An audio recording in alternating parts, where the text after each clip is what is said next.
Swayam Prabha. Digital India. Educated India.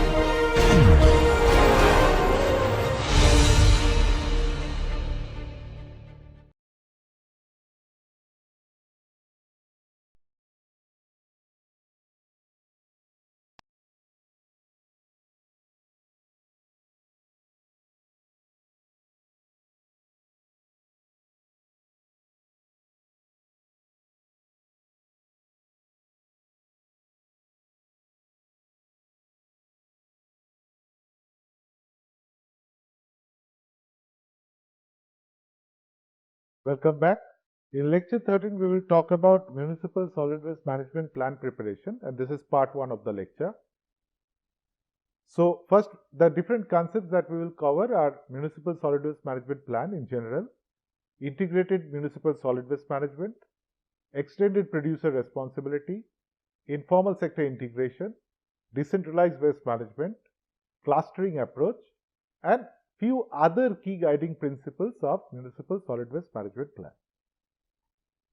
So, as we have already discussed, municipal solid waste management is an essential core municipal function, and it's the core service that has to be provided in every urban areas. And as per the 12th schedule, this service is mandatory, so there is no options to it. We have to provide it. So, because of that, we have to also prepare a plan for the provision of this kind of service. And this service should be, and when we do prepare the plan, of course, we have to have certain targets. So, normal municipal service, the municipal solid waste management service should be efficient, particularly in the urban areas. Should be, it should focus on the cleanliness of the urban area. That means the urban area should look clean. It should focus on the waste processing and disposal of the residue and disposal of the residue after waste processing. Then it should focus on the urban environment and the urban health. So these are the key terms that has to be first explored when we prepare any kind of solid waste management plan. So as we have learnt already, the plan preparation is guided by the state policy and strategy on solid waste management. And as you know, the state policy and strategy is based on the Municipal Solid Waste Management Rules 2016. And the mandatory and the discretionary functions in regards to solid waste management that is undertaken by the ULBs, that are decided by the state municipal acts. That means what aspects of what kind of services has to be provided in details, that is decided by the state municipal acts and the state policy and strategy for that particular state. Now, every plan that we prepare for an urban area is prepared as per the local context, because all plans cannot be uniform. It has to be adjusted as per the local area, the geographic context, the climate context, and so on. It is also adjusted as per the vision and the long-term requirements of the ULB. Every ULB has got stakeholders. Based on the stakeholders, based on the administrators, there is a vision that is formed for that ULB. There is a long-term requirement that are determined for this particular ULB. Based on that, the plan is prepared. And finally, as per the financial capacity and the resources available for the municipality, plans are prepared. So, we have already discussed service plan preparation in earlier modules. So, the municipal solid waste management plan is also is prepared based on those particular principles that we have discussed earlier, but with certain modifications as per the service, which is the municipal solid waste management service, which is specific to this particular service. Certain aspects has to be changed. So, tools, equipments, manpower, technology, vehicles, processing and disposal facilities, the overall service design, all this needs to be decided and designed, right? So, we need to decide on what sort of equipment, tools, technology, how many manpower we require. All this has to be determined as per the plan that we will prepare, or the plan will include this. And also similarly, the overall design of the service for this ULB also is part of our municipal solid waste management plan. So, as we have learnt in our previous lecture, that not only the municipal service, that is waste collection service or transportation service, these are not only the important processes that has to be adopted or taken up in municipal solid waste management plan preparation, but there are other aspects also which has to be looked into. As per Municipal Management Laws 2016, not only technical aspects but other aspects which will facilitate the overall solid waste management process that has to be looked into. What are this? Institutional capacity building. So the institutions which are involved in solid waste management, the capacity building of those institutions to make them stronger, to make them more efficient. Human resource development, that is the people who would be engaged in the solid waste management processes, how to benefit them or how to educate them so that they can conduct the process in a more efficient, more knowledgeable way, so that they don't make mistakes and they have to guide the people for whom they are providing this service as well. Then technology capacity building, that is use of advanced technologies and all. Financial capacity and arrangement, that is we have to make sure we have adequate funds for conducting the projects or executing the projects that we need to execute in that particular urban area. Community participation, involving the community in the process. The overall legal framework and mechanism for enforcement, because there would be people or there would be stakeholders who are opposed to the suggestions which are opposed to the decisions, the final decisions taken by the municipality, the decisions taken for overall benefit or the greater good, but some people may always object. So for them, there has to be a legal framework and mechanism so that we can enforce the decisions. Then how to handle public grievance and complaints, that has to be also looked into. So these are also part of the municipal plan preparation.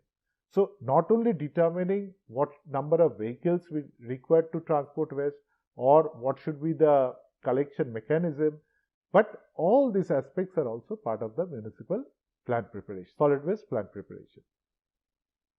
So coming to the planning period, usually solid waste management plans are prepared for the long term. That is, we have a 20 to 25 years of planning period. Now, we can say that not all aspects are planned like that, but if I am considering a landfill facility, if I am considering an incineration plant, the time period considered is around 20 to 25 years, right? So, for capital infrastructure, we would consider a long period, and we will have an overall vision to achieve a certain level of solid waste management in an urban area, which requires a lot of time. So, that can be for a 20 to 25 year period. But every 5 years, there has to be implementation targets. So, these are the short-term targets, or you can say for labor-intensive part of the work, there would be short-term targets, which could be for 5 year periods, right? And there are also intermediate targets of 2 to 3 years, where there will be a review of the measures or review of the processes or review of the activities that we are conducting during the short-term periods, and if required, we need to modify them. So, as we have discussed earlier, the distribution pattern of services may need to be modified based on changing priorities for that area, which can be done after review of a certain period of 2 to 3 years, and after that we can even modify that. So, there is a short-term component and then there is a long-term component. This is mostly is about the labor-intensive part. This is mostly the capital-intensive part. So, coming to the key guiding principles of solid waste management plan preparation for Indian urban areas, as per the suggestions given in the CPICO manual prepared for the Ministry of Urban Development, a few principles are being proposed. Along with that, there are other principles which are adopted or highlighted by other state governments, which we will also talk about. So, the first principle is integrated municipal solid waste management. So, this is actually where we talk about minimizing the waste dispose and maximizing resource recovery. So, this is primarily following the 3R process. So, that is reduce waste generation, recycle waste and reuse some amount of waste, right? So, but in addition to that, we can always say that recycle or reuse how. So, we can even have other aspects which are also covered in this overall process. So, overall the approach is to follow this 3R process, right? So, the first job is to reduce the generation of waste altogether. So first job is to reduce during product design, production, packaging, use and reuse. That means how do I ask people to use or generate less waste? How do I ask producers to design products which generates lesser waste? So maybe earlier discussions on your this life cycle analysis and all these things has to be considered when we go for product designs or package designs and so on, right? Similarly, for using and reusing, like for example, based on our use of plastic, we can say that, well, I can, instead of using plastic, I will use a proper bag and I will take it to the market every day, fill it up with whatever I buy instead of using plastic. And I can reuse certain things, like for example, I can use containers multiple times instead of throwing them away, right? So, and also we have to of course design the container so that it could be reusable. So this is the first step, and then subsequently in an integrated fashion and gradual fashion we have to go to the second step, which is once we reduce whatever the remaining waste, we have to maximize recycling of waste from the remaining waste, right? So in here we will try to recover as much of materials as possible which can be recycled, and this can be only possible through waste segregation. So if I don't segregate, I will not be able to recycle. So that's how integration has to be. Separate collection of different waste streams. So that means not only segregation by the households, but the collection system has to be designed so that we can collect this waste separately, right? And then take them to a recovery center or a sorting center. And recovered materials, whichever we can recover, they can be again taken up and they can replace virgin resources. That means instead of using trees for preparation of paper pulp so that new paper is created, we can reuse the paper, we can put it back into the process, and we can reduce the utilization of trees, and that can actually reduce that virgin resources, right? So that is how we can actually reduce the overall resource consumption. So this is the second step, that is once we reduce, then we recycle.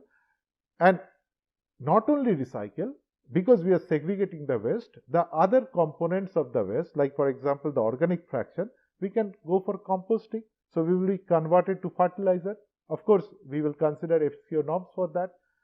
Then the other part of the waste where it is where we can do combustion. That means after composting, after recycling, whatever is remaining, within that we can take out the waste which is of a higher calorific value, which is more than 1500 kilocalories, and we can generate energy via production of heat, electricity or fuel from segregated dry rejects. So after I take out the wet waste, that is the biodegradable waste, after I reduce the amount of waste which can be recycled or reused, the remaining waste we can go for this generation of energy. So after generation of energy, which could be done via biomethanation, pyrolysis, gasification, incineration, refuse derived fuel, co-processing, after these processes, whatever is remaining, and also these processes also generate some amount of waste, like ash and all those things are produced from incineration. So whatever remains, whatever is produced from this process goes into the waste disposal stage, which is the inert waste which is disposed in the sanitary landfill. So all these steps are done in a very integrated way, and only waste from one step these are followed in sequence so that we can gradually reduce the quantity of waste finally which is going into the landfill site. So this is called integrated municipal solid waste management. But integration is not only limited to the waste process, the processes that we will adopt, but it also talks about integration of the different stakeholders, integration of the informal sector, integration of the community organizations, NGOs, private companies. All this is also, or integration of the different kinds of generators, so waste generators, so that we can utilize the waste generated from different generators, and we can go for biodegradable waste segregation and all these things, right? So that is the integrated solid waste management process. The second principle is extended producer responsibility. We have already talked about this, but to go in a little bit more detail, we say that producer's responsibility extends beyond consumption. When the waste is disposed, then also there is some responsibility from the producer. So, the production or the producer should facilitate the segregation of solid waste. How? What he can say is, for hazardous waste components or e-waste components, he can say that the producer will take back this kind of components by you cannot throw them directly into the municipal stream. You have to just give there is a phone number attached with this particular component. It is given as a label with this component. You can call them, and people from that company will come and they will take back this kind of products. So what they will do is they can recover some items from this product, or they will process it in a safe way and then dispose it further. So that is the first thing. Then reuse, that is for example, disposal refund system for bottles. For example, you return an aluminum can for a soft drink, or you return a glass bottle for a soft drink, you will get some money back, right? So because you are getting money back, you are getting the incentive to return it. And what the company does, they will take the bottle, they will clean it, they will reprocess it, or they will take the can, melt it, and then again make a new fresh can, and they will again reuse it, right? So that's reuse. Finally, recycling, that is for used cars. Example is used cars. For example, companies have set up some recycling plants, both scrapping and recycling plants. These are done together. Different companies in India are also setting up where they can recover certain items from the vehicle which could be reused also, and or they can recycle them also, or they can reuse those particular parts. And finally, for storage and treatment, like for batteries and all, these are things which needs to be also stored safely, and then they have to be walked upon as well. So this kind of things could be facilitated by the producer themselves. Then, but if I just ask producers to do it, because these are private companies, they will not do it, right? Because it doesn't improve their profit. So in that case, it has to be made, this kind of extended producer responsibility has to be made mandatory through legislation or rules or laws. Sometimes good companies or companies which really cares about the environment, or they want to do some amount of good work for the societies and all, because that actually generates goodwill and people will use their product more. So in that way they get benefit. So they could also take a voluntary approach. Like for example, there are retail take back programs by certain companies and all. So that means you can return some of the items and all. So this kind of voluntary approaches are also there, so that you can return once your product is used, then you can return that particular product and so on. Then national and state level regulations has to be created to make things mandatory, or whatever the guidelines that is required to do this. Then guidance and monitoring is also required, because you cannot just make the rules, but you have to ensure that these are implemented by the different companies and all. So that monitoring and guidance is key. And finally, some local level initiatives could be also taken up at the ULB level. That means ULB can do some sort of schemes or programs with some producers and all to do some local level activities to improve the solid waste management process. Now, two things. One is RFID tracking. This is one technology which is also nowadays being utilized. So we utilize these tags. We can put it in some products. So that these tags carry information about the product. So what happens once the product goes into the waste stream? It goes to the recycler, which may not be that company, but to some general recycler. The recycler can actually scan this particular RFID, and it will get the required information for recycling this product, right? So that it will know that these are the components which are there, what are the processes that has to be adopted. All this information is there with this RFID, with this tag, right? So that kind of RFID tracking is possible. Then we can go for eco-labeling of products. We can give some sort of labels saying that what sort of environmental safety and all is part of this particular product, or you can say that okay, how this product is adhering to certain environmental norms, or it can talk about how to return the product or what number to call if you want to return the product after its use, and so on. So this sort of eco-labeling could be also done. So Government of India has also come out with guidelines on extended producer responsibility, particularly for plastic packaging. And this has been done under the Plastic Management Waste Management Rules of 2016. So we will talk about this in detail in subsequent lectures. The next key guiding principle is the integration of the informal sector. Now, this is something, as you can see, that informal sectors has been, or scavengers or waste collectors has been part of our waste management system for a long time, right? So many of these people, their livelihood depends on collection of garbage, or if they want to, they not only collect garbage, but they also recover some amount of materials from the garbage and they sell it to local recyclers or to the kabaddi system or the scrap dealers, and they earn some money out of it, right? So that's their livelihood. So, but as you see that because we are going for more scientific waste processing, segregation, disposal systems, this kind of waste collection is not, this kind of the role of this informal waste collectors are changed. For example, if I do proper collection, door-to-door collection, bring it to a sorting facility, this particular waste, and do a formal sorting of the waste, this waste collectors will not be able to get access to this waste, right? So how do I, there is a huge lot of people who are engaged in this particular employment, this particular job. So we have to make sure they are engaged in the formal waste collection system as well. So they can be involved directly as a private entity. That means we can engage them as a private entity in one of those processes, one of the sorting centers and all, or through resident welfare associations, or through community-based organizations, or non-governmental organizations, self-help groups, or through private companies. So that means we can engage them directly, the ULB can engage them directly, or they can be done via this set of organizations.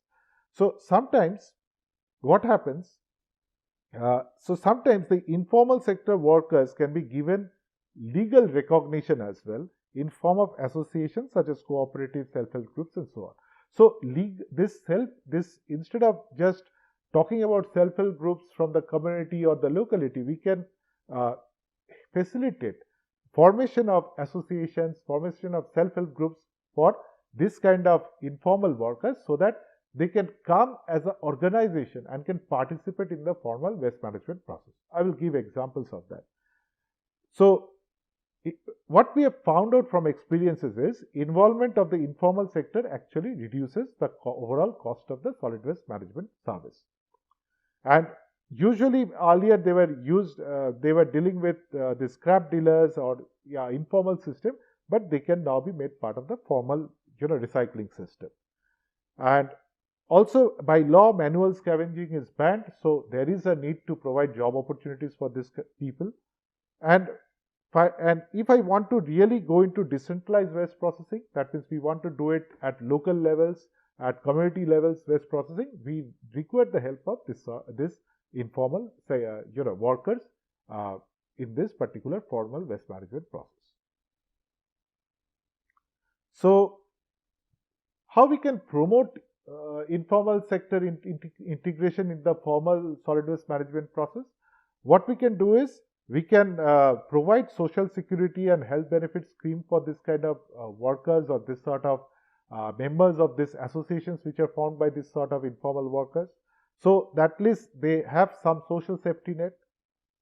Availability of low interest loans. Why do we want to do that? Suppose the municipality or the ULB gives that gets certain says that certain work has to be conducted. For that, tenders are floated, and if that requires certain amount of guarantee of money and all.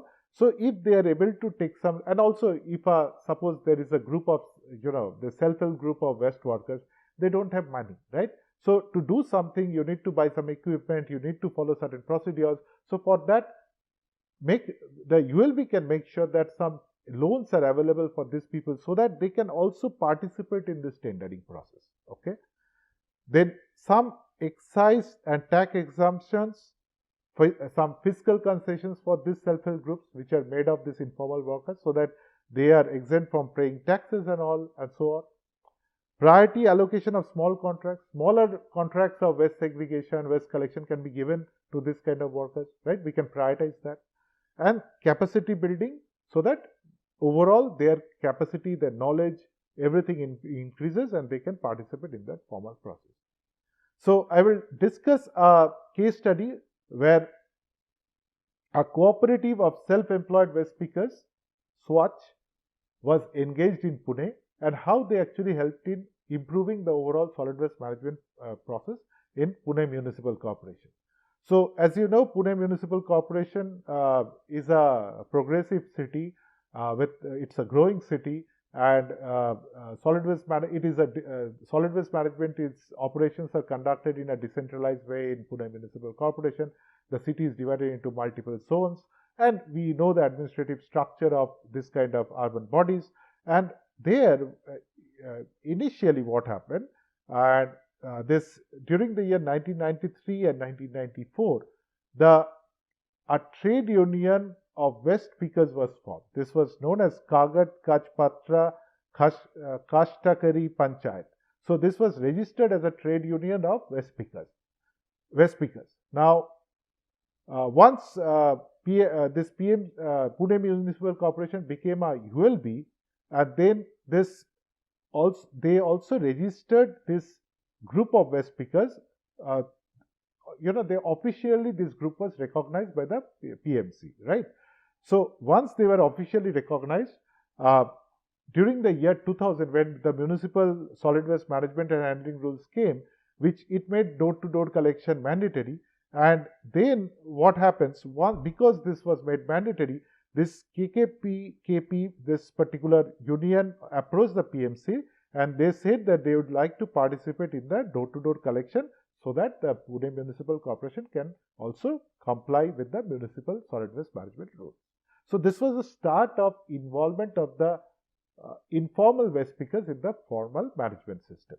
So first, there was a launch of a pilot program for door-to-door collection in Pune Municipal Corporation, which involved around 1.25 lakh households, and it was done with partnership with this particular union and SNDT University. So members of the KKPKP formed Swachh, which is Solid Waste Collection and Handling Seva Shahakari Mayadit Pune. So this organization was formed, and they are a cooperative of self-employed waste pickers, and they can now, as a cooperative, participate in the process of getting some contracts for door-to-door collection from different areas or different zones in Pune Municipal Corporation. So Swachh was registered as a cooperative, and they are now enabled to provide door-to-door waste management services or other recycling waste management services or front-end waste management services, you can say, for the city of Pune. So finally, so once that done, then they started operating, and then we will discuss about that. And then in 2013-14, this was expired, and then finally it was renewed as well. So you can see in this particular table, so after the MOU was executed, Swachh collected segregated waste from the different households and different generators, and they also charged a user fee for this particular collection process directly from the generators, and they deposited it to collection points which are specified by the municipality or specified by Pune Municipal Corporation. So they were also allowed to retrieve the recyclable items from this waste that is collected from the different generators and sell the recyclables. So whatever profit they made out of it was theirs only. So that was not taken by the corporation. And and eventually Swachh covered 122 of the 144 wards in Pune Municipal Corporation, and 4 lakh households were actually covered in the door-to-door collection process, and 60% of the geographic area of Pune was also covered by Swachh. Now, looking at the table over here, you can see that for different segments of the waste collection process, source segregation, door-to-door collection, waste recycling and resource recovery, transportation, waste processing, disposal, you see that the final part, that is transportation, waste processing, disposal, is mostly the job of Pune Municipal Corporation. So different aspects, for example, operations, how exactly the collection, transportation is done, monitoring, who checks on this operations and all, financing, how to generate money out of all this, then IEC campaigns, information campaigns, awareness campaigns, who conducts them, who redresses the complaints, who addresses the complaints that are formed, then who provides the uniforms, who levies fines for people who are not adhering to this. So these are different responsibilities at different stages of the waste collection process. And let us take a look at who does it in case of Pune. So in case of source segregation, of course, it is done by the resident welfare organizations or the residents themselves. Now you can say that this is done via bins provided by the Pune Municipal Corporations for dry and wet waste. Separate bins are provided, and complaint addressal is also taken care of by some amount of complaints regarding provision of bins and all could be taken care of by Pune Municipal Corporation. Other issues could be taken care of by the resident welfare organization. Now, door-to-door collection was taken up by Swach in most part of the city. The rest of the part was taken care of by the Pune Municipal Corporation themselves, where Swach was not operational. There they took care of it. And monitoring was also taken care of by Swach and PMC as per the area they were operating. Then financing, that is the charges that Swach was collecting, they were collecting user charges. They got an operational grant and subsidy of ₹5 per slum household by PMC. For slum households, they were paid some additional money by PMC. But for other households, they were collecting fees themselves. So similarly for waste recycling part and all, entirely the Swach took care of operations. Swach took care of monitoring, as well as generating money by selling this also was taken up by Swach. Similarly, complaints in regards to that and all was taken care of by Swach, but the sorting sheds or areas where this kind of sorting was done, this was provided by PMC. Similarly, uniforms, push carts, all the IT equipments that was required, this was provided by PMC as well. So this is how overall you can see that informal groups could be actually formally brought into the process of solid waste collection, solid waste management for urban areas. Now, one more thing, that is, it's not only the informal collection, how the waste collectors are involved in this, but because they have formed a cooperative, we have to build up their capacity, and they are also have to have a certain organizational structure similar to the municipalities to conduct this kind of operations. So this figure actually shows that. So on the left side you have got Swach, and on the right side there is PMC. The PMC organizational structure or organizational structure of urban local bodies we have discussed earlier. For example, we have the municipal commissioner, joint municipal commissioner, solid waste officers who are there at the central offices. Similarly, people from Swach also have roles who look into similar roles which are taken up by the municipal body, such as there is a CEO for Swach, there is a chief executive officer for Swach, there is a central office staff who take care of the administrative and other duties and all. So there is a central office for Swach as well. Then for each zone, like we have a central office for the municipal corporation, they had certain activities they will conduct. Then there are zone level offices and also zone level activities. So similarly, Swach have an area level coordinator. Similarly, PMC have deputy commissioners or medical officers at the zone level who take care of the zone level administrative and other tasks, right? Monitoring and other tasks. At the ward level, within each zone, there are multiple wards. There is a ward coordinator, one in each ward from Swach side. Similarly, there are ward officers for 15 wards in case of Pune. Then the field staff, that is who actually goes to the field and checks, monitors, do some kind of activities. You see, there are, in case of Swach, there are supervisors, one for every 25 to 30 waste pickers. So supervisor's job is to supervise and to guide or to control the overall collect processes. And for every 300 to 400 households, 2 waste pickers were employed. So that's the structure of Swachh that has been formed, or that is how the overall organization structure of Swachh. And in case of the from the municipal side, to coordinate with this Swachh people, there are sanitary inspectors, sweepers, who are also coordinate with activities of Swachh as well. So this is how this is an informal sector has been integrated. So this is a very, very effective case study, which also could be replicated in other urban areas. So then we will talk about decentralized waste management. So this is another key guiding principles for urban areas for preparation of MSWM plan. And decentralized waste management has got both pros and cons. For example, because it's a community level waste management system, obviously the volumes are much less, and instead of and because we are doing it at a smaller volume, so it's better to do it locally. But similarly, what happens is that we don't require large centralized facilities. But at the same time, what happens, because we are doing it locally, sometimes the processes are not efficient because we cannot have all sorts of equipment which a centralized facility can have got, or sometimes the levels of mechanizations are low and the investment is also not possible to be done at the local level. So that actually reduces the overall effectiveness of the process.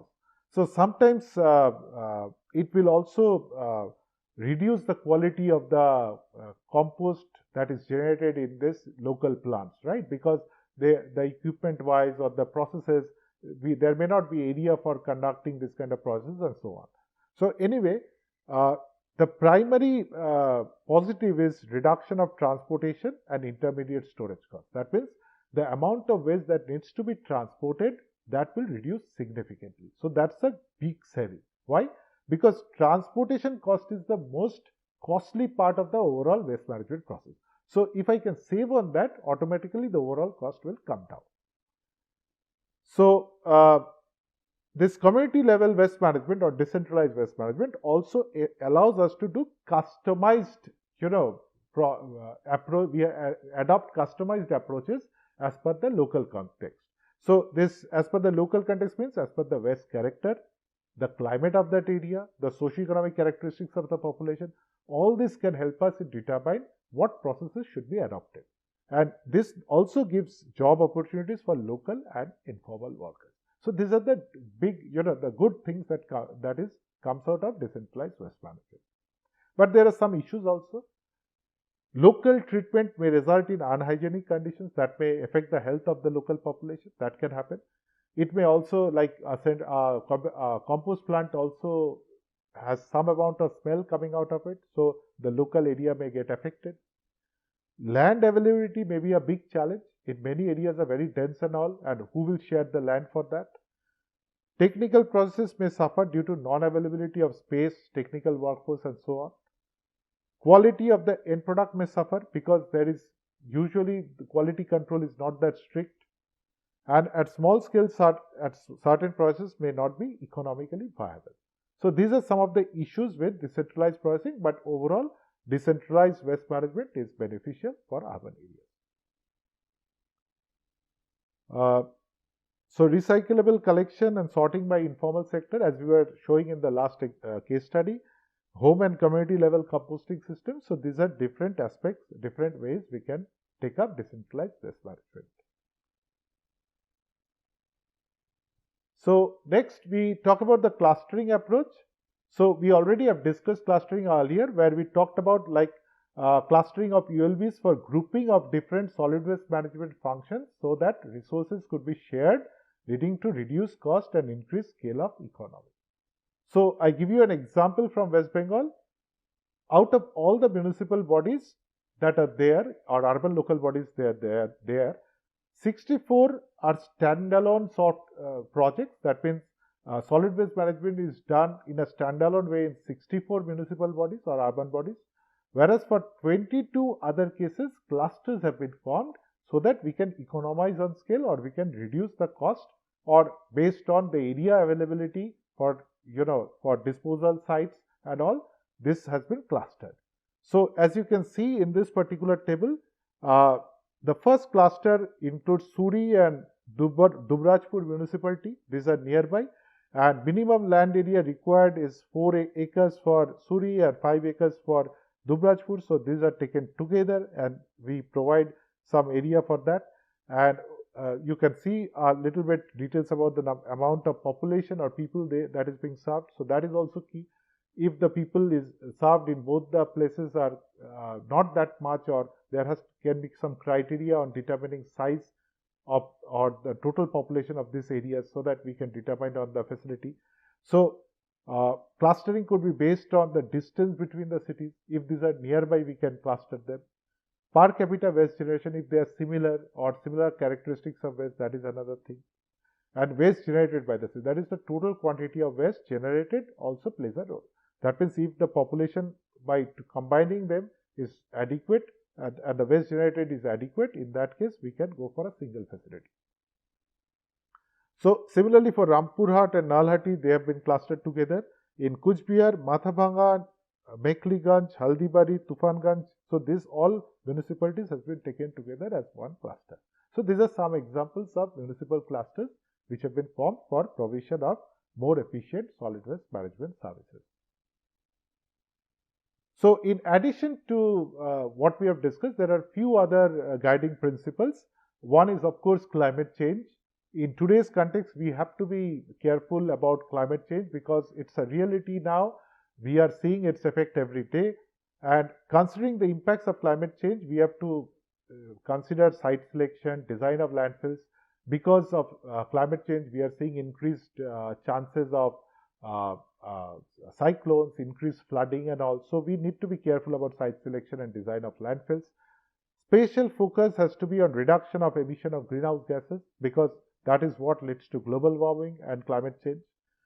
3 R's, we have to really focus on the 3 R's, that is waste to and also waste to energy and landfill gas capture.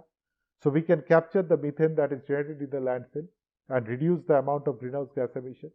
And alternative options considering energy and resource reduction. So that means overall we have to reduce the climate footprint. So there is carbon footprint and then there is climate footprint. In climate footprint, we take up more gases in addition to the CH4 CO2. We will consider other gases and other emissions, you can say, and overall we will see that we will choose processes, we will choose certain methods which will reduce our overall resource consumption and also reduce the energy that is utilized. The other aspects are gender equity, which is again a key item mentioned in the municipal solid waste management plans, and that is one of the key guiding principles for solid waste management plan preparation. And finally, some areas are also considering waste management as a business opportunity. That means you can generate money out of waste management. So we have to professionally manage waste management services, improve the revenue base of particular areas, involve private sector and community-based organizations in the process because they are more efficient in managing this kind of things, and opportunity to reuse and recycle different kinds of waste streams so that we can generate money which will pay for the waste management, overall waste management plan for an urban area. So that's why take waste management as a business opportunity and actually manage it efficiently and professionally so that we can overall attain the different objectives of waste management for different urban areas. So these are some of the references you can follow. So to conclude, all solid waste management plans start with the consideration of some guiding principles which determines all the subsequent stages of the planning process. Thank you.